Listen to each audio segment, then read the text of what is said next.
دارالعلوم دیوبند نے آج اس سلسلے میں باقاعدہ ایک وضاحتی بیان جاری کیا ہے، جس میں حضرت محتمم صاحب نے کہا ہے کہ اس انداز کا کوئی فتویٰ دارالعلوم دیوبند نے جاری نہیں کیا اور نہ ہی کوئی بیان جاری کیا، چونکہ جو چیز ابھی تک آئی نہیں، جو چیز ہمارے سامنے نہیں ہے، اس کے خلاف یا موافقت میں کیا بولا جا سکتا ہے۔ لہٰذا اس انداز کا غلط بیان دینا کہ دارالعلوم دیوبند نے کوئی فتویٰ جاری کیا ہے، ہم اس کی مذمت کرتے ہیں۔ نہیں دیکھیں، ایسا ہے کہ جو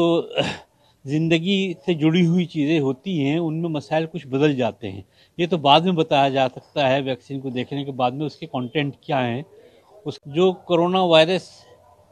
کے خلاف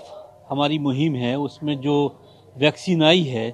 اس کا ڈسکرپشن ہی ابھی سامنے نہیں آیا ہے، تو کیا کہا جا سکتا ہے اس کے کانٹینٹ کیا ہیں؟